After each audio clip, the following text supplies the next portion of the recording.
శ్రీకృష్ణ పరబ్రహ్మణే నమః.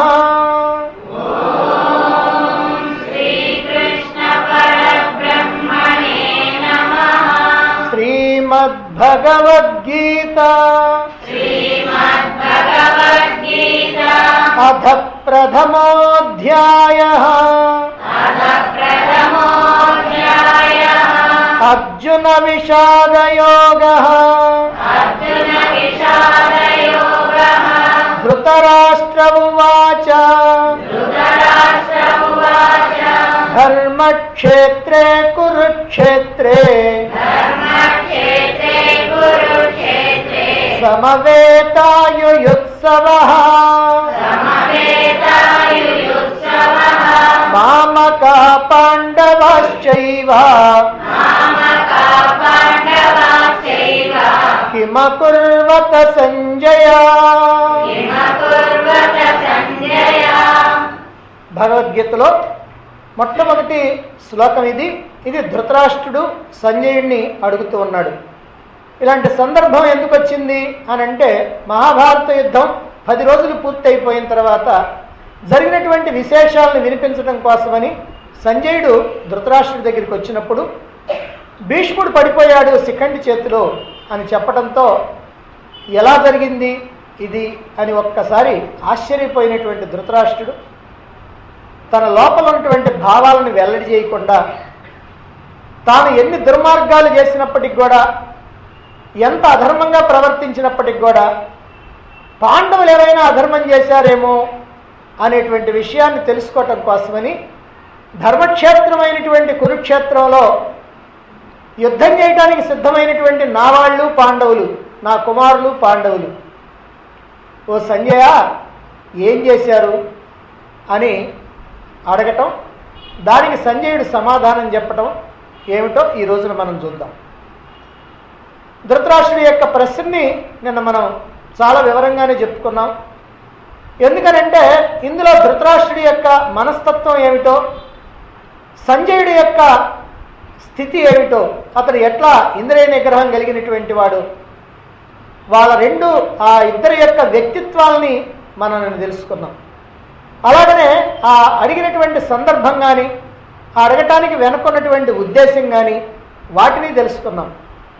మరి ఇప్పుడు ధృతరాష్ట్రుడి యొక్క ప్రశ్న ఒక్కటే, కానీ సంజయుడి యొక్క సమాధానం మాత్రం ఈ భగవద్గీత మొత్తం.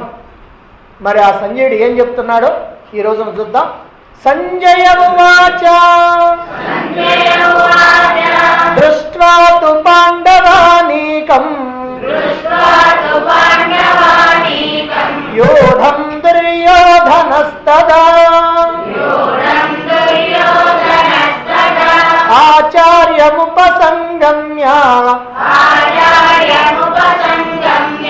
రాజా వచనమబ్రవీత్.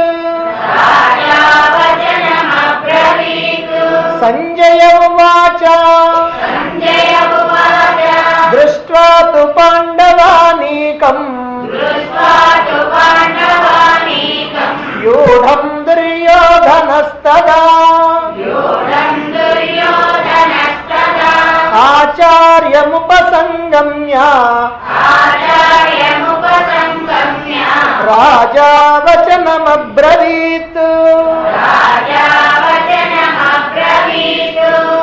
తదా అప్పుడు దుర్యోధనుడు పాండవానీకం వ్యూఢం, పాండవుల చేత ఏర్పాటు చేయబడినటువంటి ఆ వ్యూహాన్ని దృష్ట్వాతు చూచి, ఆచార్యం ఉపసంగమ్య ఆచార్యుడైనటువంటి ద్రోణుని సమీపించి రాజా వచనం అబ్రవీత్, దుర్యోధనుడు ఇదిగో ఇలా అంటున్నాడు. అంటే ఈ శ్లోకం యొక్క భావం అంతా కూడా, అప్పుడు దుర్యోధనుడు ఆ పాండవుల చేత ఏర్పాటు చేయబడినటువంటి సేనా వ్యూహాన్ని చూచి ద్రోణాచార్యుడి దగ్గరికి వచ్చి ద్రోణాచార్యుడితో ఇలా అంటున్నాడు. ఎలా అంటున్నాడో తర్వాత శ్లోకం నుంచి వస్తుంది. ఇలా అంటున్నాడు అనేటువంటిదే ఈ శ్లోకంలో ఉన్నటువంటిది. నిజంగా చెప్పాలంటే ఇక్కడ ఈ శ్లోకంలో కూడా విశేషం ఏమీ లేదు పెద్దగా.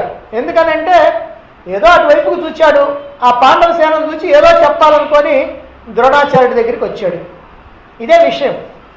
కానీ ఇందులో వ్యాసుడి యొక్క ప్రతిభ ఏమిటో మనం జాగ్రత్తగా దర్శించాల్సినటువంటి అవసరం ఉంది.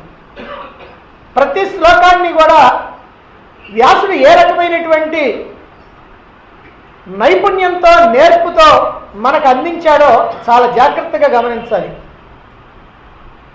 ధృతరాష్ట్రుని యొక్క ప్రశ్నకి సంజయుడు ఇప్పుడు సమాధానం చెబుతున్నాడు. ఇక్కడ సంజయుడు సమాధానం చెబుతున్నాడు ఏమనంటే, అదిగో ఆ సమయంలో దుర్యోధనుడు పాండవ సేనను చూచి ద్రోణాచార్యుడి దగ్గరికి వెళ్ళి ఇదిగో ఇలా అంటున్నాడు అని. పాండవానీకం వ్యూఢం దృష్ట్వాతు, పాండవుల యొక్క సేనని చూచి, యుద్ధభూమిలో పాండవుల యొక్క సేనని, ఆ సేనా వ్యూహాన్ని చూచాడు దుర్యోధనుడు. ఏమిటి దాంట్లో విశేషం? అది ఒక దుర్భేద్యమైనటువంటి వ్యూహం, వజ్ర వ్యూహం. మొట్టమొదటి రోజున పాండవులు ఏర్పాటు చేసినటువంటి వ్యూహం వజ్ర వ్యూహం. ఈ వజ్ర వ్యూహం చాలా దుర్భేద్యమైనటువంటి వ్యూహం. దీంట్లో కూడా ఒక విశేషం ఉంది. ఈ వ్యూహాలను ఏర్పాటు చేయటంలో తక్కువ సేనతో ఎక్కువగా కనపడేటువంటి వ్యూహం వజ్ర వ్యూహం. ఇక్కడ కొన్ని అర్ధచంద్ర వ్యూహం అని ఉంది. ఇది కూడా అంతే, తక్కువ సేనతో ఎక్కువగా కనపడటానికి వీలయ్యేటువంటివి. ఇంకా అట్లాగనే కొన్ని వ్యూహాలు ఉన్నాయి. శకట వ్యూహం అని, సూచి వ్యూహం అని, పద్మ వ్యూహం అని, ఇలా రకరకాలైనటువంటి వ్యూహాలు ఉన్నాయి. అవన్నీ కూడా 18 రోజులు అటు పాండవులు ఇటు కౌరవులు రకరకాలైనటువంటి వ్యూహాలు వేసుకుంటూ ఉంటారు, వాళ్ళ వాళ్ళ లక్ష్యాల్ని సాధించడానికి వీలుగా. ఈ మొట్టమొదటి రోజున పాండవులు వేసినటువంటి వ్యూహం వజ్ర వ్యూహం. మరి 11 అక్షోణుల సేన ఉంది దుర్యోధనుడికి, కానీ పాండవులకి 7 అక్షోణుల సేనే. అంటే తనకన్నా పాండవుల యొక్క సేన చాలా తక్కువగా ఉంది. అయినప్పటికీ కూడా ఆ వ్యూహాన్ని చూచాడు. ఆ వ్యూహ ముఖంలో గదాదండాన్ని ధరించి క్రోధ తామ్రాక్షుడై నిలిచినటువంటి ఆ భీమసేనుడిని చూచాడు. అంతే, ఆ వ్యూహాన్ని, ఆ వ్యూహం ముందు ముఖద్వారంలో ఉన్నటువంటి ఆ భీముణ్ణి చూడటంతోనే దుర్యోధనుడి యొక్క ఆత్మవిశ్వాసం కాస్త సడలిపోయింది. అందుకే ఆచార్యుడైనటువంటి ద్రోణుని వద్దకు చేరాడు. అంటే దుర్యోధనుడు ఆయన రాజు గనక సేనకి ముందు భాగంలో ఉండడు, కాస్త మధ్యలో ఉంటాడు. కానీ సేనాధిపతులందరూ కూడా సేనకి ముందు భాగంలో ఉంటారు. అందువల్ల దుర్యోధనుడు వెనక నుంచి అలా ద్రోణాచార్యుడి దగ్గరికి వచ్చాడు. నేరం చేసినటువంటి వాడు, పాపం చేసినటువంటి వాడు, అధర్మానికి ఒడిగట్టినటువంటి వాడు ఎప్పుడు కూడా భయంతోనే ఉంటాడు. ఇప్పుడు దొంగతనం చేశాడు అనుకోండి ఎవడైనా, వాడు తెల్లవారిన తర్వాత వాడి యొక్క పరిస్థితి ఎలా ఉంటుందో చాలామందికి తెలియదు. ఆ దొంగతనం చేసినటువంటి వాళ్ళకే అనుభవం అన్నమాట. ఎందుకనంటే ఎవరు వస్తారో, ఏ వైపు నుంచి వస్తారో, ఎప్పుడు పట్టుకుంటారో, ఎలా పట్టుకుంటారో, పట్టుకొని ఎట్లా తంతారో అని ఇవన్నీ కూడా రకరకాలైనటువంటి ఆలోచనలతోటి భయంగా ఉంటాడు. అంతేకాదు ఎప్పుడు ఏమీ తప్పు చేయనటువంటి వాడు కూడా ఒక చిన్న తప్పుగానే చేస్తే అదే మనసులో అలా తికమక పడుతూ ఉంటాడు, అలా బాధపడుతూ ఉంటాడు. మరి ఇలాంటి ఆందోళన, ఇలాంటి అలజడి ఇప్పుడు దుర్యోధనుడిలో ప్రవేశించింది. ఎందుకనంటే అనేకమైనటువంటి అన్యాయాలు, అనేకమైనటువంటి అక్రమాలు చేసినటువంటి వాడు పాండవుల పట్ల. తనకు తెలుసు, తనకు తెలియదా? భీముడిని చంపడానికి విషం పెట్టింది తెలియదా? గంగలో వాయించడం తెలియదా? మరి లక్క ఇండ్లు కట్టించి అక్కడికి పంపించి లక్క ఇంట్లో వీళ్ళందరూ తగలబెట్టాలన్న సంగతి తెలియదా? మాయాజోద వాడించడం తెలియదా? ద్రౌపది నిండు సభలోనికి ఇప్పించి వస్త్రాపహరణం చేయించడం తెలియదా? ఏం తెలియదు. కాబట్టి ఎన్నో అకృత్యాలు చేసినటువంటి వాడు. అందుకనే ధర్మాత్ములైనటువంటి పాండవుల్ని చూడగానే ఇప్పుడు దుర్యోధనుడిలో ఇదిగో అలాంటి భయం కలిగింది. వాళ్ళ యొక్క సేనను చూడగానే ఒక్కసారిగా తత్తరపాటు కలిగింది. ఏమిటి, తనకు విజయం లభిస్తుందా లేదా అనేటువంటి ఆదుర్ద ఆయనలో ఎక్కువైంది. తనలో ఉన్నటువంటి భయాన్ని, తత్తరపాటుని, ఆదుర్దాన్ని దాచుకోవటం కోసం అని చెప్పి ఇప్పుడు ద్రోణాచార్యుడి దగ్గరికి వచ్చాడు. ఎందుకు వచ్చాడు అని అంటే ద్రోణాచార్యుడి దగ్గరికి తన లోపల ఉన్నటువంటి అలజడిని దాచుకోవాలి, ఆదుర్దాన్ని దాచుకోవాలి, అందుకోసం వచ్చాడు. అలా వస్తూ ఉంటే ఇక్కడ సంజయుడు ఎలా వర్ణిస్తాడు చూడండి. ఆచార్యం ఉపసంగమ్య, ఆచార్యుణ్ణి సమీపించి. ఎందుకంటే ద్రోణాచార్యుడు వీళ్ళందరికీ కూడా విద్యలు నేర్పినటువంటి గురువు. అందుకని గురువు కనుక ఆచార్యుడు అంటారు. అందుకని ఆచార్యుడిని సమీపించి, మరి దుర్యోధనుడు తాను రాజు కదా, చిన్నప్పుడు ఎప్పుడో చదువుకున్నాడు ఆయన దగ్గర, కానీ ఇప్పుడు ఆయన రాజు. ద్రోణాచార్యుడు తన యొక్క సేనలో ఒక సేనాధిపతి, ఒక అక్షవిణి సేనాధిపతి అయినప్పుడు మరి ఆయన్నే తన దగ్గరికి పిలిపించుకోవాలి కదా, అలా చేయలే. ఏమిటి దానికి కారణం అంటే ఆయన తన గురువు. అదిగో అందుకని ఆయన్ని పిలిపించుకోకుండా ఈయనే ఆయన దగ్గరికి వచ్చాడు. అంతేకాదు, అది ఒక్కటే కారణం కాదు, మరొక కారణం ఉంది. ఆ కారణం ఏమిటంటే అతడి యొక్క అస్తవ్యస్త మనస్థితి. ఎందుకని వచ్చింది? భీష్ముడు పాండవ పక్షపాతి. ఆ పాండవుల మీద భీష్ముడికి విపరీతమైనటువంటి ప్రేమ ఉంది. అలాగే పాండవులకు కూడా భీష్ముడి మీద ఎంతో ప్రేమ, ఎంతో భక్తి. అందుకే పాండవులు నేను సంహరించను అని చెప్పి భీష్ముడు ముందే చెప్పేశాడు. కానీ ద్రోణాచార్యుడి యొక్క విషయం వేరు. ఆ ద్రోణాచార్యుడికి దుర్యోధనుడి మీద అభిమానం ఉంది. ఎందుకనంటే ఆ ద్రోణాచార్యుడి యొక్క కుమారుడైనటువంటి అశ్వత్థామ దుర్యోధనుడికి స్నేహితుడు. కాబట్టి అశ్వత్థామ మీద విపరీతమైనటువంటి ప్రేమ ఉన్నటువంటి తండ్రి ద్రోణాచార్యుడు ఆ దుర్యోధనుడిని ఎదిరించలేడు. ఎందుకంటే తన కొడుక్కి మిత్రుడు కనుక తాను కూడా ఆ దుర్యోధనుడికి అనుకూలంగానే ఉంటాడు. పైగా ఈ ద్రోణాచార్యుడు ఎవరు? ఈ ద్రోణాచార్యుడు ఆ ద్రౌపదుడికి చిన్నప్పుడేమో సహాధ్యాయి, తర్వాత ఏమో శత్రువు. అంటే ఇప్పుడు ద్రోణాచార్యుడికి శత్రువు అయినటువంటి వాడు ద్రౌపదుడైతే ఆ ద్రౌపదుడి కుమారుడు దృష్టజ్యుమ్నుడేమో ఆ పాండవ సేనకి సర్వసైన్యాధిపతి. అంటే ద్రోణాచార్యుడి శత్రువు యొక్క కుమారుడు అదిగో ఎదురుగా పాండవ సేనకి సర్వసైన్యాధిపతిగా ఉన్నాడు. మరి ఈ సందర్భంలో దుర్యోధనుడు ఆలోచిస్తున్నాడు, ఎలాగైనా సరే ద్రోణుడిని కాస్త గౌరవించి, కాస్త ఆయన్ని ప్రశంసించి, ఆయన్ని కాస్త పొగిడి, ఎలాగైనా సరే ఆ ద్రోణుడిని మంచి చేసుకొని పాండవుల మీద రెచ్చగొట్టాలి. అలా రెచ్చగొట్టి తాను ప్రయోజనం పొందాలి. అందుకే తాను స్వయంగా ద్రోణాచార్యుడి దగ్గరికి వెళ్ళాడు. అయితే శిష్టాచార సాంప్రదాయం ఒకటి ఉంది.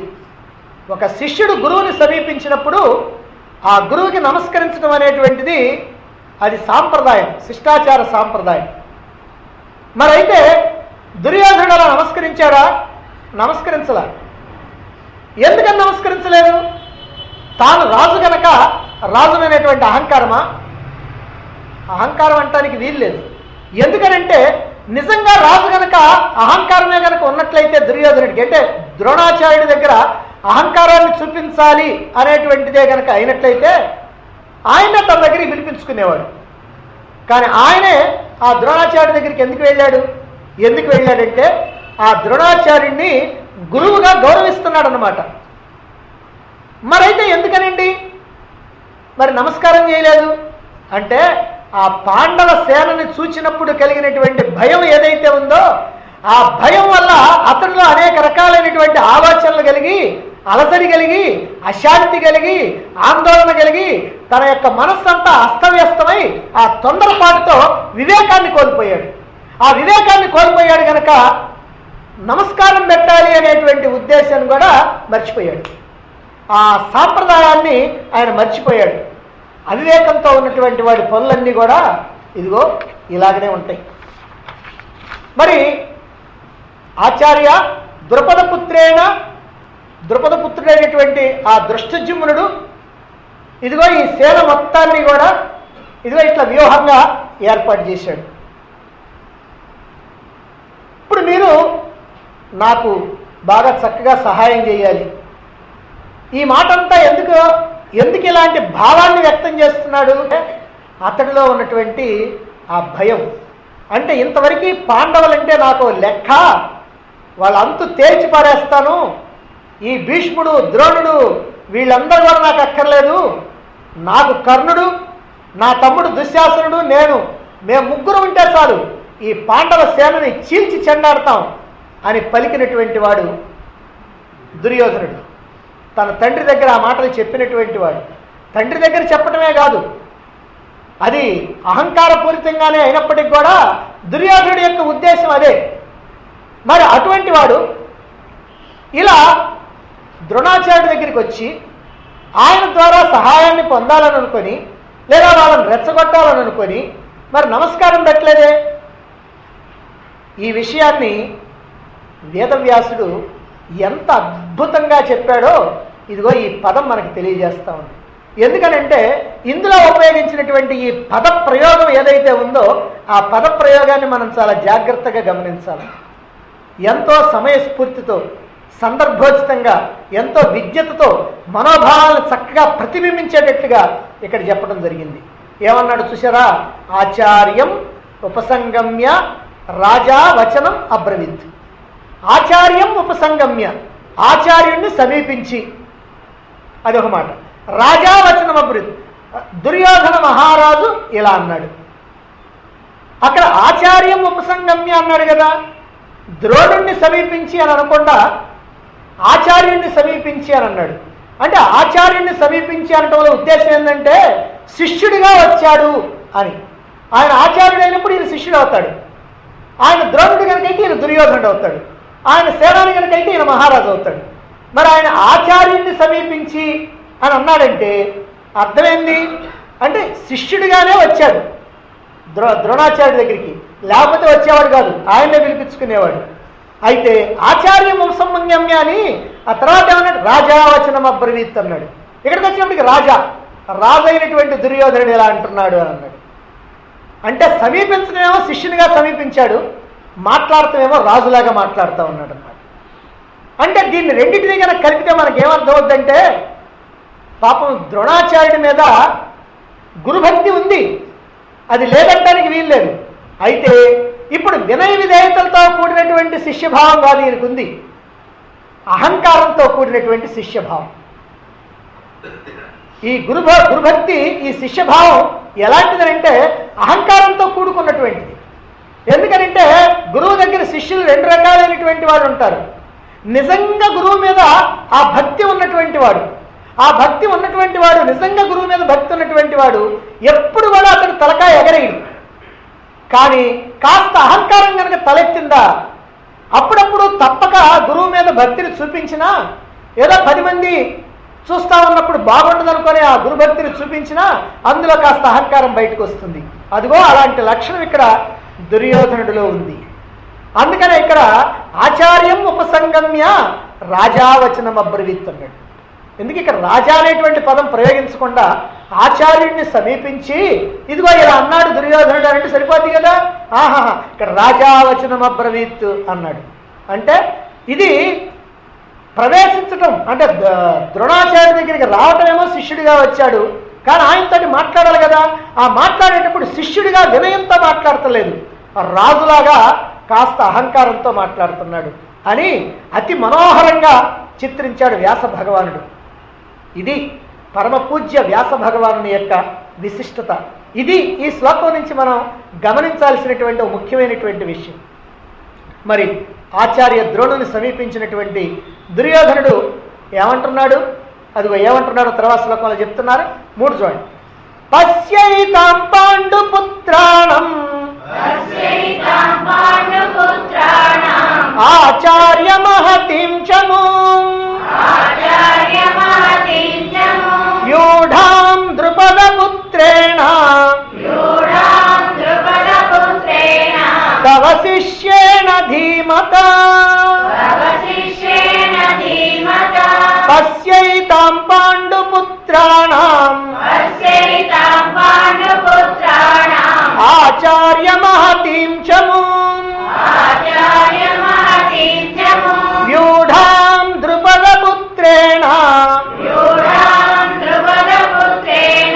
తవ శిష్యేణ ధీమతా. ఆచార్య, ఓ గురువుగారు, ఓ ద్రోణాచార్య, ద్రుపదపుత్రేణ ద్రుపదపుత్రుడైనటువంటి దృష్టజుమ్నుని చేత తవ శిష్యేణ మీ శిష్యుడైనటువంటి ఆ ద్రుపదపుత్రుడైనటువంటి దృష్టజుమ్నుని చేత ధీమత బుద్ధిమంతుడైనటువంటి, అంటే ఇక్కడ 3 పదాలు ఉపయోగించాడు ఈ దృష్టజుమ్నుడికి. ద్రుపదపుత్రేణ తవ శిష్యేణ ధీవత, బుద్ధిమంతుడైనటువంటి నీ శిష్యుడే అయినటువంటి ఆ ద్రుపదపుత్రుడైనటువంటి దృష్టజ్యుమ్నుని చేత వ్యూహంగా రచించబడినటువంటి ఏతాం పాండుపుత్రాణం, ఈ పాండుపుత్రుల యొక్క, ఈ పాండవుల యొక్క మహతీం చముం, మహాసేనని పశ్యా, చూడండి. ఎందుకు ఏం చెప్పాలన్నా చూడండి అని ఆయన చూడ్డు, ఏదో ఉంది దీంట్లో విశేషం, ఎందుకో చూడమంటున్నాడు. ఇక్కడ ఏమంటున్నాడు? ఓ ఆచార్య, ద్రుపదుల పుత్రుడు, మీ శిష్యుడు, మహాబుద్ధిమంతుడు అయినటువంటి దృష్టజ్యుమ్నుడి చేత నిర్మించబడినటువంటి ఈ పాండవ సేన ఏదైతే ఉందో అదిగో దాన్ని ఒక్కసారి చూడండి అని అంటున్నాడు. భగవద్గీతలో ధృతరాష్ట్రుడు మాట్లాడితే ధృతరాష్ట్ర ఉవాచ అని ఉంది, అర్జునుడు మాట్లాడితే అర్జున ఉవాచ అనుంది, శ్రీకృష్ణుడు మాట్లాడితే భగవాన్ ఉవాచ అనుంది, సంజయుడు మాట్లాడితే సంజయ ఉవాచ అనుంది. మరి ఇప్పుడు దుర్యోధనుడు మాట్లాడుతుంటే దుర్యోధన ఉవాచ అని ఎందుకు లేదు?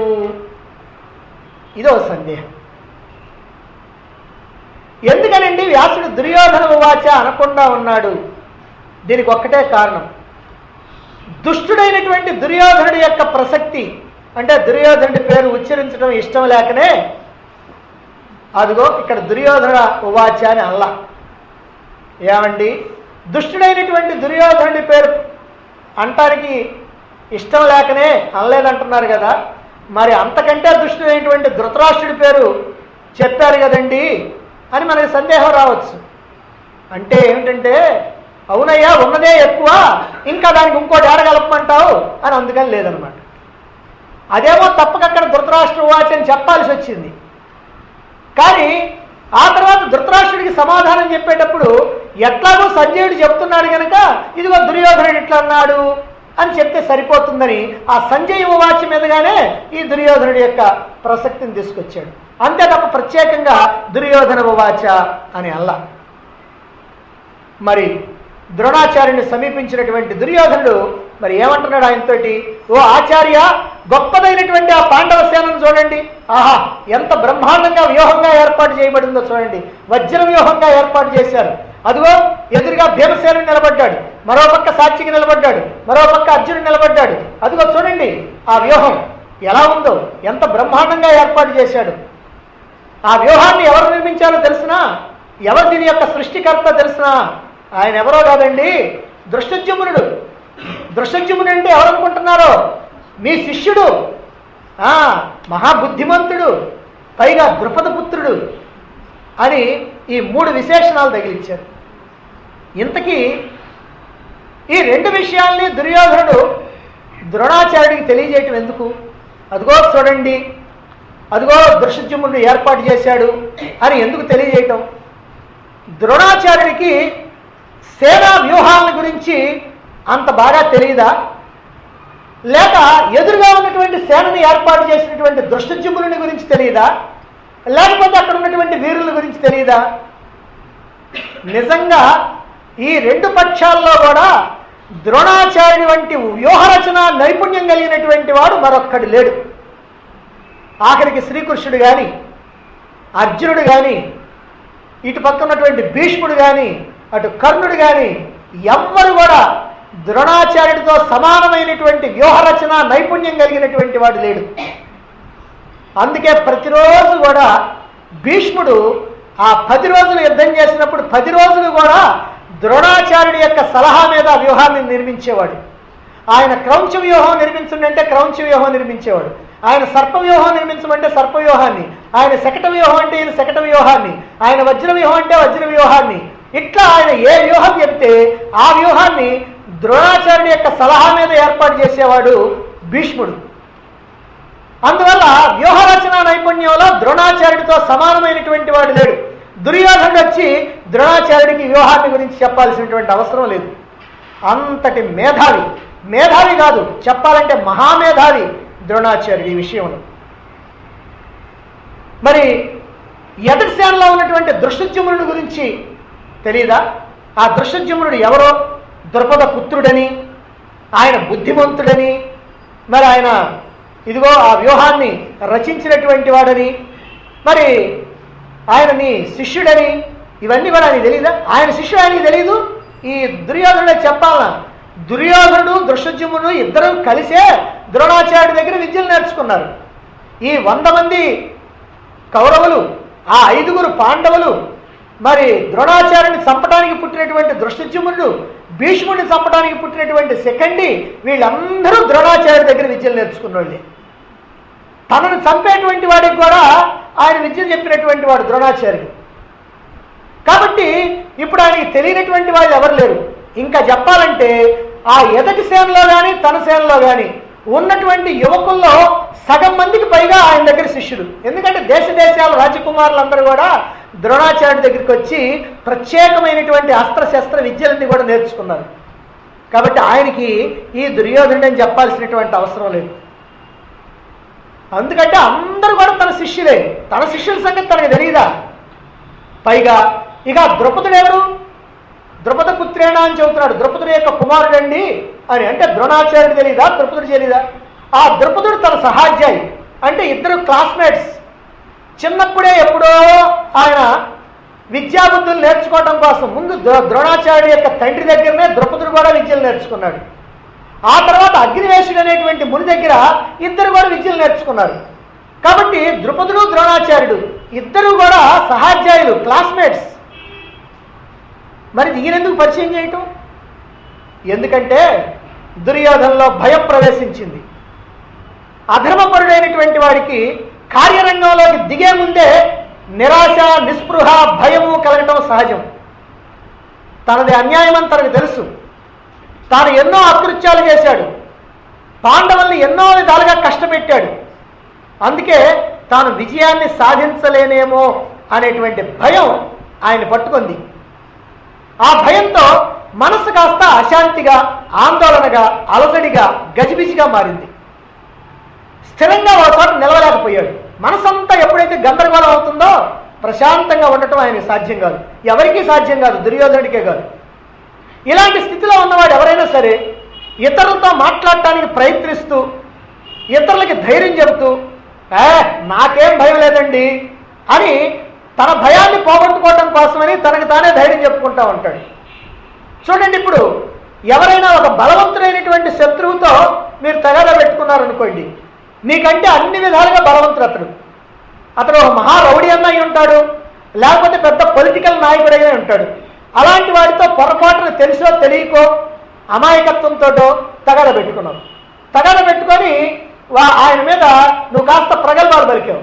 నీ అంతు తేలుస్తా, రేపు సాయంత్రానికి అసలు నువ్వు ఉండవు, ఎల్లుండి సూర్యోదయాన్ని చూడవు అని గబగబ మాట్లాడేసావు. ఇంటికి వచ్చావు. ఇంటికి రాగానే భార్యతో ఏం తట్టున్నారండి భార్య అని అడిగింది. అడిగాను, అదిగో వాడి సంగతి తేలుస్తానని చెప్పాను.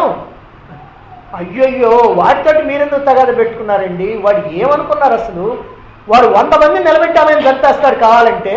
అసలు ఎంత బలం ఉంది, ఎంత పవర్ ఉంది, వాడితో నువ్వెందుకు తగాద పెట్టుకున్నావయ్యా? పిల్లిని చూస్తే పరిగెత్తేవాడివి అని పాపం భార్య ఉంది. అనేటప్పటికల్లా ఈయనకి ఇక ముచ్చెమటలు పోస్తామని. ఈ ముచ్చెమటలు పోస్తా ఉంటే పాపం ఒకసారి కూర్చోలేడు. అటు తిరుగుతున్నాడు, ఇటు తిరుగుతున్నాడు, అటు పోతున్నాడు, ఇటు పోతున్నాడు, అటు పుస్తకాలు లాగుతున్నాడు, ఇటు ఏదో వస్తువు పట్టుకుంటున్నాడు, అటు వాళ్ళ మీద చేయేస్తున్నాడు, ఈ ఏదోదో చేస్తా ఉన్నాడు. ఎందుకనంటే ఇదంతా ఈ పాపం ఏమి తోచటలా. ఈ తోచక ఈ భయంతో ఇది ఇలా చేస్తుంటాడు. ఇదే అయితే దుర్యోధనుడి యొక్క పరిస్థితి కూడా.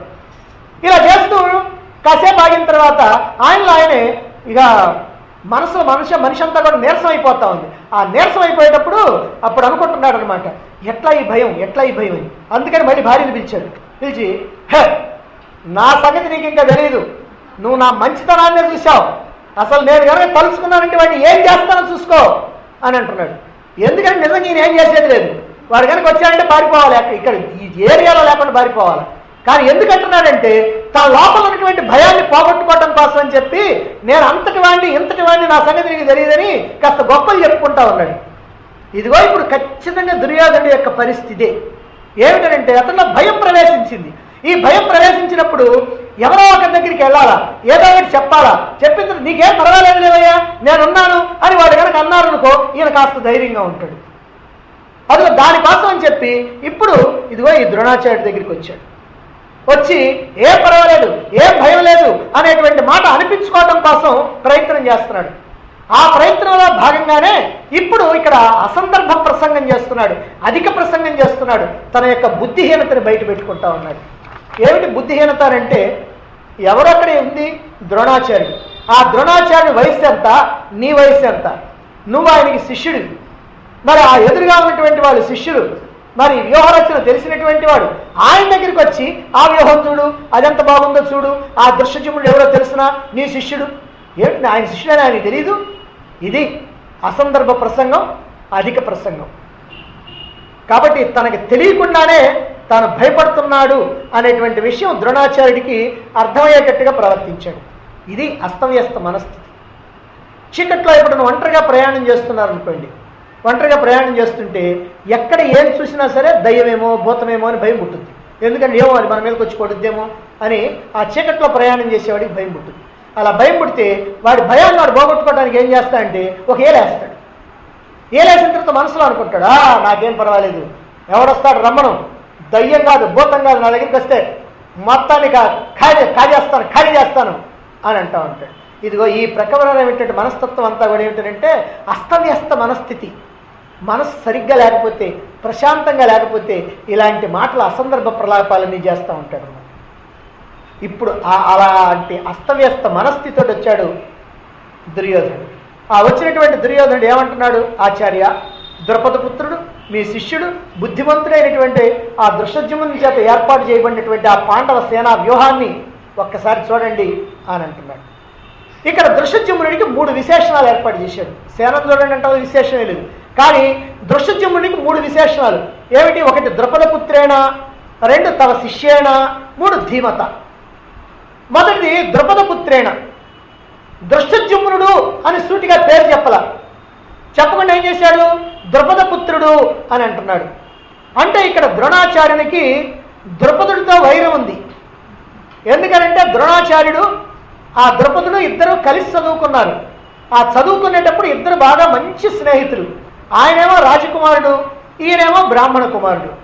సరే అలా చదువుకుంటూ ఉన్న రోజుల్లో ఒక రోజున ద్రుపదుడు అన్నాడంట ద్రోణాచార్యుడితోటి, ఆచార్య, నేను గనక మా రాజ్యానికి రాజునైతే ఇకప్పుడు నీ దరిద్రం లేకుండా చేసేస్తాను, నీకు ఏం కావాలంటే అది ఇస్తాను అని అన్నాడంట. చదువుకునేటప్పుడు సరదాగా అనుకునే మాటలు అన్నమాట. సరదా అంటే రాజు కాబట్టి ఏం పర్వాలేదు, ఎందుకంటే ఒక బ్రాహ్మణుడికి ఏం కావాలి, ఒక 4 గోవులు కనుక ఇస్తే ఆయన బ్రహ్మాండంగా ఉంటాడు. కనుక అదేం పెద్ద గొప్ప విశేషం కాదు. ఇలా అన్నాడు. అన్నప్పటికీ కూడా పెద్ద అయిన తర్వాత ద్రోణాచార్యుడు కూడా ఏమి ఆయన దగ్గరికి పోయి చేయి దాపల. కానీ పాపం ద్రోణాచార్యుడి కుమారుడు పుట్టిన తర్వాత, అశ్వత్థామ పుట్టిన తర్వాత గర్భదరిద్రం. ఈ దరిద్రంలో పాపం పిల్లవాడికి పాలివ్వటానికి కూడా వాళ్ళకి పరిస్థితి బాగాలేదు. మరి అందరూ కూడా పాలు తాగుతా ఉంటే ఈ అశ్వత్థామ కూడా తల్లిని, అమ్మ పాలు పాలు అని అంటుంటే ఏం చేయాలా? ఆవు లేదు, మరి పాలు కొనేటువంటి శక్తి లేదు. అందుకని ఏం చేయాలని తెల్లటి పిండి, ఏదో పిండి కనుకుంటే అది నీళ్ళల్లో కలిపి పాలు మాదిరిగా చేసి ఇచ్చేదంట. ఇది చూసి ద్రోణాచార్యుడు కళ్ళంబడి బటబట కన్నీళ్లు గారుస్తాడు. చివరికి ఒక రోజున ఆ చిన్నప్పుడు ద్రుపదుడికి తనకి మధ్య జరిగినటువంటి సంభాషణ గుర్తుకొచ్చి ఏదో ఒక సహాయం చేయకపోతాడా అనేటువంటి ఉద్దేశంతో ఆ ద్రుపదుడి దగ్గరికి వచ్చాడు. అలా వచ్చిన తర్వాత, నన్ను గుర్తుపట్టావా, నేను నీ స్నేహితుడిని, మనం ఇద్దరం కూడా చిన్నప్పుడు చదువుకున్నాం కదా అన్నాడు. అనగానే ఆ రాజ్య సింహాసనం మీద కూర్చునేటప్పటికీ ఆ ద్రుపదుడికి కాస్త గర్వం వచ్చేసింది. గర్వం వచ్చి, ఓ బ్రాహ్మణుడా, నీకేదన్నా కావాలంటే బిచ్చమెత్తుకో, నన్ను కావాలని అర్థించు, నీకేమైనా కావాలంటే ఇస్తా, అంతేగాని నేను స్నేహితుడిని, నీతో కలిసి చదువుకున్నానని ఈ సంబంధాలన్నీ కలపబాకు, ఇవన్నీ అనవసరం, ఈ వ్యర్థ ప్రసంగాలు మాట్లాడొద్దు అని అన్నాడండి. అనేటప్పటికి ద్రోణాచార్యుడికి చాలా బాధేసింది. ఎందుకనంటే ఆ అడగటానికే ఎంతో బాధపడి ఇన్ని సంవత్సరాల తర్వాత తప్పనిసరి పరిస్థితుల్లో వచ్చి అడుగుతా ఉన్నాడు. అలా అడిగినటువంటి వాడికి ఇంకా ఇంతవరకు అడగను కూడా అడగల, కేవలం ఉరికిన పరిచయం చేసుకుంటే ఇలా మాట్లాడేటప్పటికి ద్రోణాచార్యుడు చాలా కోపం వచ్చి ఆయన తిరిగి వెళ్ళిపోయాడు. అలా వెళ్ళిపోయి హస్తినాపురం వెళ్ళాడు. ఆ హస్తినాపురంలో కృపాచార్యుడు తన బావమరిది ఉన్నాడు. ఆ బావమరిది ఇంట్లో కొంతకాలం రహస్యంగా ఉన్నాడు. ఆ తర్వాత ఒకనాడు కౌరవ పాండవులు బంతి ఆట ఆడుకుంటా ఉంటే ఆ బంతి బావిలో పడుద్ది. బావిలో పడితే ఆ వైపుగా వచ్చినటువంటి ద్రోణాచార్యుడు వీళ్ళందరూ కూడా బంతి ఎట్ట తీయాలని చుట్టూ బావి చుట్టూ నిలబడితే మీకందరికీ తెలియదా ఇది ఎట్ట తీయాలనో అని అడుగుతాడు. ఆహా మాకు తెలియదు అంటాడు. అప్పుడు ఆయన బాణం మీద బాణం వేసి దాన్ని తీసి బయటికి ఇస్తాడు. అప్పుడు భీష్ముడితో పరిచయం చేస్తారు. ఇక అక్కడి నుంచి ఆయనకి ఇక డబ్బుకి ఏ కొరవ లేకుండా ఆ రాజా ఆస్థానంలో ఆశ్రయం దొరకటంతో బ్రహ్మాండంగా బ్రతుకుతూ ఉన్నాడు. అయితే ఆ ద్రౌపదుడు తనకి చేసినటువంటి అవమానం మాత్రం లోపల పట్టి పీడిస్తూ ఉన్నాడు. అందుకనే విద్యాబుద్ధులన్నీ చెప్పిన తర్వాత గురుదక్షిణగా ఏమేమంటారని అడిగితే శిష్యులు అదిగో నాకు ద్రౌపదుడిని బంధించి తీసుకొచ్చి నా పాదాల మీద పడేయమని అన్నాడు. ఇదే మీరు నాకు ఇచ్చేటువంటి గురుదక్షిణ అన్నాడు. ముందు సరే కౌరవులు పోయారు కర్ణుడితో సహా. మరి ఆ ద్రౌపదుడు వేసినటువంటి బాణాల ధాటికి తట్టుకోలేక కర్ణుడి యొక్క అంగసంధుల్లో 28 బాణాలతో తాడనం చేస్తే కర్ణుడు కాస్త పారిపోతాడు. కొద్దిసేపు ఆగిన తర్వాత దుర్యోధనుడు మిగిలినటువంటి సోదరులంతా కూడా వెనుదిరిగి వచ్చేస్తారు. ఆ తర్వాత భీమార్జునులు వెళ్తారు. ఆ భీమార్జునులు అటు సైన్యాన్ని సంహరించారు, ఇటు ద్రౌపదుడిని బంధించి తీసుకొచ్చి ద్రోణాచార్యుడి యొక్క కాళ్ళ మీద పడేస్తారు. దాంతో ఈయన కోపం కాస్త తీరిపోయింది. ఎందుకంటే బ్రాహ్మణుడి యొక్క కోపం ఎంతసేపు ఉంటుందని అంటే ఎండుగడ్డి మండిస్తే ఎంతసేపు ఉంటుందో అంతసేపు ఉంటుందంట. అందుకనే బ్రాహ్మణ కోపము తృణహుతాశనము దీర్ఘమొగునే అంటాడు. అంటే తృణహుతాశనం అని అంటే ఎండుగడ్డిని కనుక మండిస్తే అది చాలా కాలం మండుద్దా, చప్పున మండి ఆమె చప్పున చల్లారిపోద్ది అనేటువంటి ఉద్దేశంతో బ్రాహ్మణ కోపం అలాంటిదనండి. కానీ మిగిలినటువంటి వాళ్ళ కోపం అలాంటిది కాదు. వీళ్ళు ఏం చేస్తారంటే వీళ్ళు పోయిందాకనో వాళ్ళు పోయిందాకనో ఈ కోపాన్ని అట్లనే పొడిగించుకుంటా వస్తూ ఉంటారు. అందువల్ల ఎప్పుడైతే ద్రౌపదుడిని కట్టి తీసుకొచ్చారో ద్రోణాచార్యుడి కోపం పోయింది. కానీ ఇప్పుడు ద్రౌపదుడికి కోపం వచ్చింది. ఈ కోపంతో ద్రోణాచార్యుని చంపేటువంటి కొడుకు కావాలని చెప్పి ఆయన అలా అలా అలా ఎంతోమంది మునీశ్వరుల్ని ఋషిపుంగవుల్ని ఆశ్రయిస్తారు అరణ్యాలకు వెళ్ళి. అలా వెళ్ళగా యాజుడు ఉపయాజుడు అనేటువంటి ఒక ఇద్దరు మునీశ్వరులు ఈయనకి తటస్థపడితే వాళ్ళ చేత ఒక యాగం చేయిస్తే ఆ యజ్ఞకుండం మధ్యలో నుంచి ధనుర్బాణాలతోటి దివ్యమైనటువంటి రథంతో కవచంతో రకరకాలైనటువంటి ఆయుధాలతోటి అస్త్రశస్త్రాలతోటి వస్తాడు యవ్వనంలో ఉన్నటువంటి ఒక పుత్రుడు దృష్టజుమ్నుడు. అలాగనే దేవీ మధ్యంలో నుంచి సర్వాలయ నిరుపమాన సౌందర్యంతో క్రోశ పర్యంత వ్యాప్త శరీర సౌగంధ్యం కలిగినటువంటి సాక్షాత్ స్వర్గలక్ష్మి అనదగినటువంటి ద్రౌపదీదేవి కొడుతుంది. ఇలా ద్రోణాచార్యుడికి శత్రుత్వం, ద్రోణాచార్యుని ఎలాగైనా సరే చంపాలి అనేటువంటి ఉద్దేశంతో అతన్ని చంపేటువంటి కుమారుడు కావాలనేటువంటి ఉద్దేశంతో చేసినటువంటి యజ్ఞం నుంచి పుట్టినటువంటి వాడు ఈ దృష్టజుమ్నుడు. కాబట్టి ఈ మొత్తం ఈయన గుర్తు రావాలి. ఎందుకని ఆయన దృష్టజుమ్నుడు అంటే ఈయన గుర్తురాదు. ఆయన ద్రుపద పుత్రుడు అని అంటే ఆ ద్రుపదుడి పేరు ఎత్తగానే కథ మొత్తం గుర్తుకు రావాలి. ఇది దుర్యోధనుడి యొక్క ఉద్దేశం. దుర్యోధనుడు ఎందుకని ఇక్కడ ద్రుపద పుత్రేనా అని అంటున్నాడంటే ఆ ద్రుపద పుత్రుడు అనడంతోనే ముందు ఆ పుత్రుడుగా రావాల్సి ద్రుపదుడు. ఓహో ద్రుపదుడు అంటే నా శత్రువు కదా, అంటే నన్ను వధించడానికని ఒక కుమారుణ్ణి కూడా కన్నటువంటి వాడు కదా అని గుర్తు రావాలి. అందుకనే ఓ ఆచార్య, నీ అంతు చూడాలనుకున్నటువంటి నీ శత్రువు ద్రౌపదుడి యొక్క పుత్రుడు, నిన్ను వధించడం కోసం జన్మించినటువంటి దృష్టజుమ్నుడు అదిగో ఆ సేనకి నాయకత్వం వహిస్తున్నాడు అని ద్రోణాచార్యుడికి గుర్తు చేసి ఆయనకి రోషం ఎక్కించడం కోసమని ద్రుపద పుత్రేణ అనేటువంటి పదాన్ని దుర్యోధనుడు ప్రయోగించాడు. ఇక తవ శిష్యేణ అనేటువంటి పదం అంటే వాడు ఒట్టి ద్రుపద పుత్రుడైతే సరే, కానీ అసలు నీ శిష్యుడయ్యా, నీ శిష్యుడు అదిగో ఎదురుగా ఉన్నటువంటి ఆ 7 అక్షరముల సేనకి నాయకుడైనటువంటి వాడు నీ శిష్యుడు. ఇట్లా నీ శిష్యుడు అని చెప్పడంలో దుర్యోధనుడి యొక్క ఉద్దేశాలు ఏమై ఉంటాయి? అతని మదిలో ఎన్నో భావాలు మిదిలుంటాయి. నిన్ను చంపడానికే పుట్టినటువంటి వాడని తెలిసి కూడా నీ శత్రువు అయినటువంటి ద్రుపద పుత్రుడని తెలిసి కూడా నువ్వు చక్కగా అతనికి అస్త్రశస్త్ర విద్యలన్నీ బాగా నేర్పావు. ఆహాహా, నీ తెలివి తెల్లారినట్టే ఉంది అనేటువంటి ఎత్తి పొడుపు హేళన ఒకటి. ఇక రెండవది ఏంటంటే నీ శిష్యుడే కదా అని శిష్యవాత్సల్యం చూపిస్తావేమో నా కొంప కొల్లేరవుద్ది. అయ్యా నా శిష్యుడే కదా నువ్వు అనుకున్నావంటే నా పని అయిపోతాయి, నీకు నౌకలు చెల్లిపోతాయి. కాబట్టి నిన్ను చంపడానికే పుట్టినటువంటి వాడు కనుక నీ శిష్యుడైనంత మాత్రాన నువ్వేమి మెత్తగ్గా ఉండేటువంటి పని లేదు, నువ్వేం మెత్తగ్గా ఉండేటువంటి అవివేకమేం కాదు, నాకు తెలుసు అనేటువంటి భావన కోసం అని చెప్పి ఇదిగో తవ శిష్యేనా అని అంటున్నాడు. ఇంకో విషయం ఏంటంటే నీ శిష్యుడే కదా, అతడికి ఎంత అస్త్రశస్త్ర విద్యా నైపుణ్యం ఉన్నా అవన్నీ కూడా నీవు నేర్పినయే. కాబట్టి నువ్వు నేర్పావు కనుక నీకంటే మించినటువంటి వాడేవి కాడు. అతన్ని నువ్వే జయించి నీ గౌరవాన్ని నువ్వు నిలబెట్టుకోవాలి. ఇక అతని చేతిలో కనుక నువ్వు ఓడిపోయావా ఇక ఎంత నవ్వుబాట్ల మారి పని అవుతుందో తెలిసిన. ఇక నిన్నందరూ కూడా నవ్వుతారు, ఇంతకంటే అప్రతిష్ట ఇంకోటి ఉండదు అని రెచ్చగొట్టేటువంటి ధోరణి. ఇవి ఈ 3 విశేషాలు కూడా తవ శిష్యేణ అని అనటంలో ఉన్నాయి. ఇక 3వది ధీమత అని అంటున్నాడు. ధీమత అంటే గొప్ప బుద్ధిశాలి, బుద్ధిమంతుడు అని. ఎందుకని అక్కడ ఉన్నటువంటి దృష్టజ్యుమ్నుడి బుద్ధిమంతుడు అంటున్నాడు? బుద్ధిమంతుల్ని కూడా బుద్ధి తక్కువ వాళ్ళు అనేటువంటి వాడు దుర్యోధనుడు. శత్రువు అయితే ఇప్పుడు పాండవుల్ని దుర్మార్గుల కింద లెక్కేసుకునేటువంటి వాడు.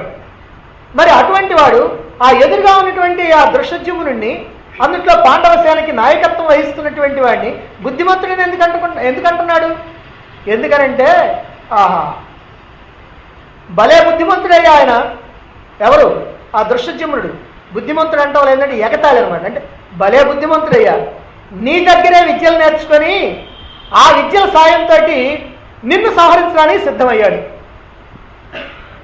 ఆహా గురువుకు పంగనామాలు పెట్టే బుద్ధిమంతుడే అని ఇట్లా వ్యంగ్య ధోరణి. గురువుకి పంగనామాలు పెట్టడానికి సిద్ధమైనటువంటి బుద్ధిమంతుడే ఆయన అని ఒకటి. రెండవది ఏంటంటే ఇంత గొప్పగా పాండవ సేనావాహిని వజ్రవ్యూహంగా తీర్చిదిద్దడం అనేటువంటిది సామాన్యమైనటువంటి విషయం కాదు.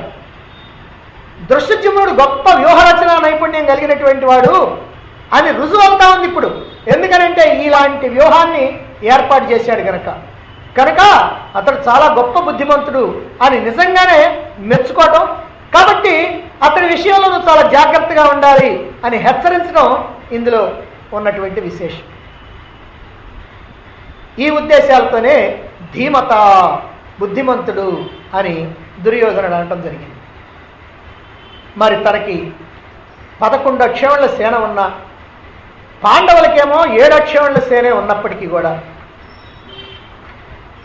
దుర్యోధనుడు ఎందుకని ఈ రకంగా భయంతో ఉంటూ ఉన్నాడు? సేన తక్కువ కదా, అంతకు ముందే తండ్రి దగ్గర చెప్పాడు కదా. అలాగే తన పక్కన గొప్ప గొప్ప వీరులు ఉన్నారు కదా, మరి అటువంటి వాళ్ళ వైపున అంతటి గొప్ప వీరులేమి లేరు కదా. మరే ఎందుకని ఇట్లా అంటున్నాడు? ఎందుకని ఇలా భయపడుతున్నాడు?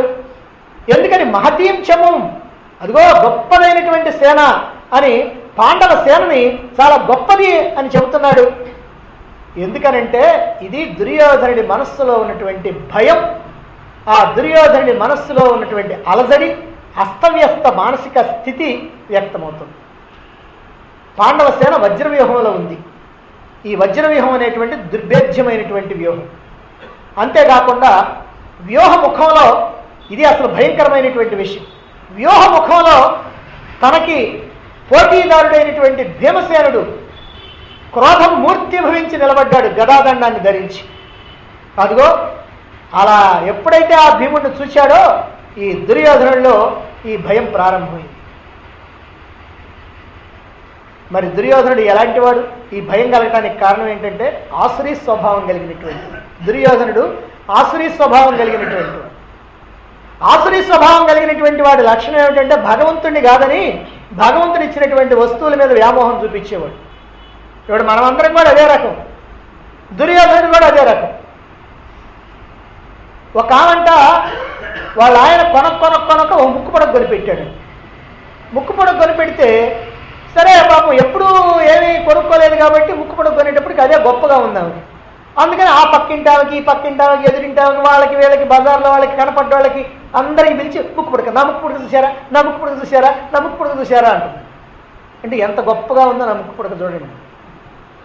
సరే పాప అందులో ఎవరో ఒకళ్ళు కాస్త వేదాంతం తెలిసినాడు, అమ్మ ముక్కు పుడక చూశాం కానీ ముక్కు పుడక కాదు అంత మెచ్చుకోవాల్సింది, ఆ ముక్కు పుడక పెట్టుకోవడానికి ముక్కిచ్చిన ఆయన సంగతి తెలుసుకోమన్నాడు. ఎందుకనంటే ఈ ముక్కిచ్చినటువంటి వాడు భగవంతుడు.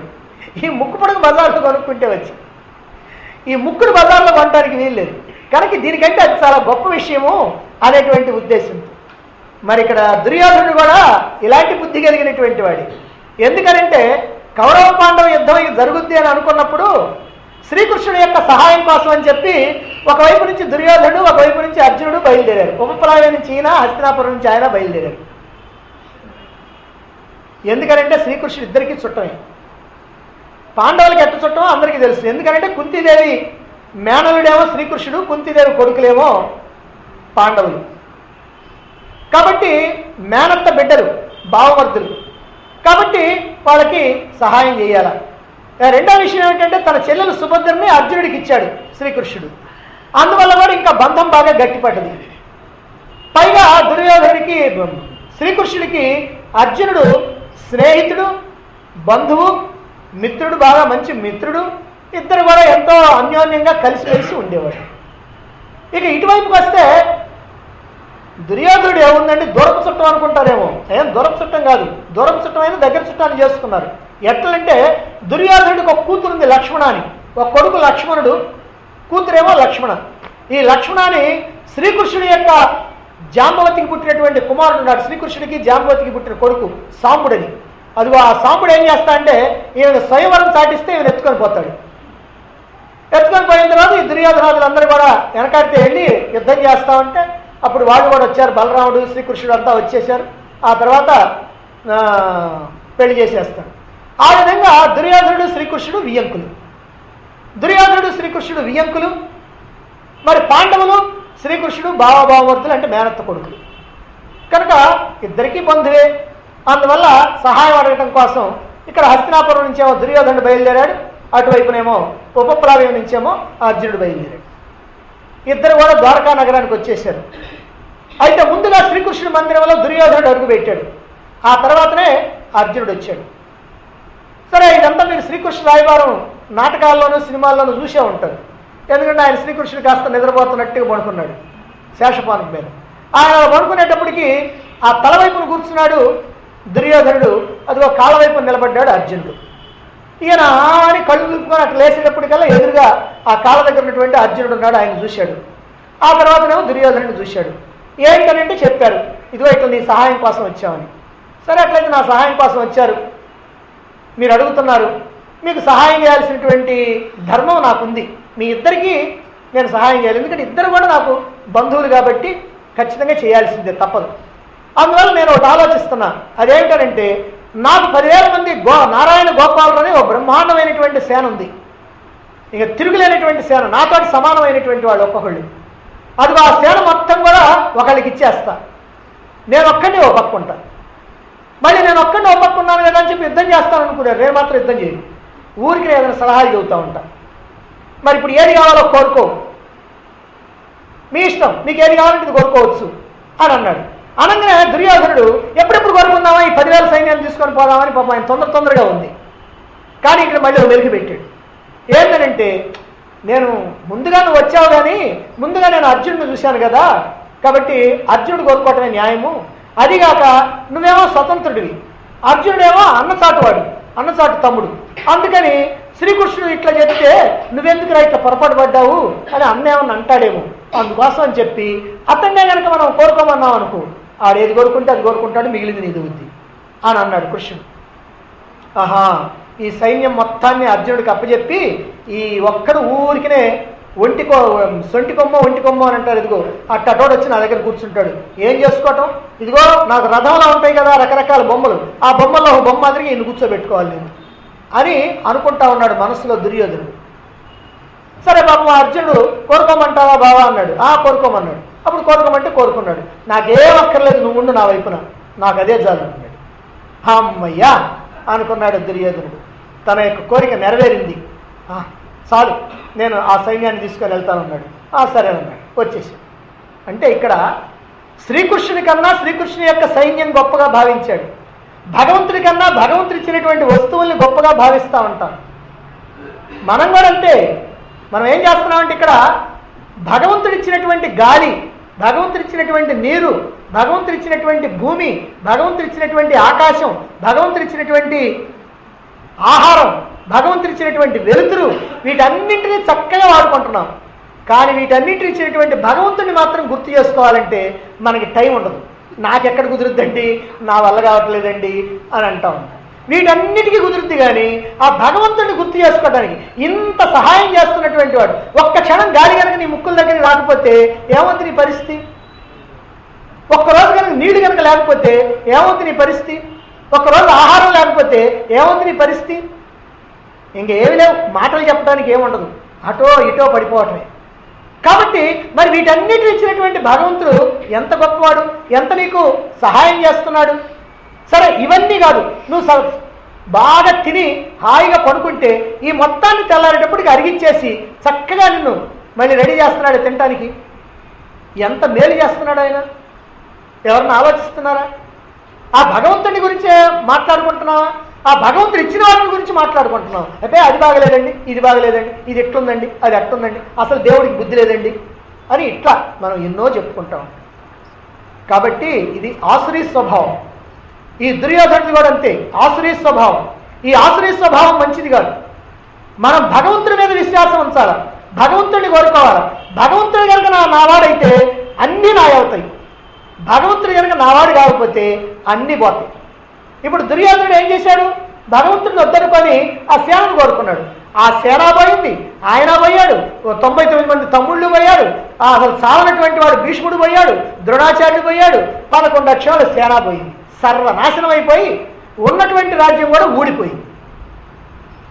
ఏమిటనంటే ఆసురీ స్వభావం కలిగినటువంటి వాడి యొక్క పరిస్థితి. కాబట్టి మనం ఈ ఆసురీ స్వభావాన్ని వదిలిపెట్టి దైవీ భావాన్ని కలిగి ఉండాలి, దైవ భావాన్ని కలిగి ఉండాలి, భగవంతుడి వైపుకి మనం తిరగటానికి ప్రయత్నించాలి. ఇలాంటి ఆసురీ స్వభావం కలిగినటువంటి దుర్యోధనుడు మరి ఇప్పుడు ద్రోణాచార్యుడి దగ్గరికి వచ్చి, అదిగోనయ్యా ఆ సేనను చూశావా, అదిగో ఆ దృశ్యజ్యుముడు ఎట్లా ఏర్పాటు చేశాడో అని చెప్పి మరి ఇంకేం చెప్తున్నాడు, ఇంకా ఏం చెప్తున్నాడో మనం రేపు చెప్పుకుందాం.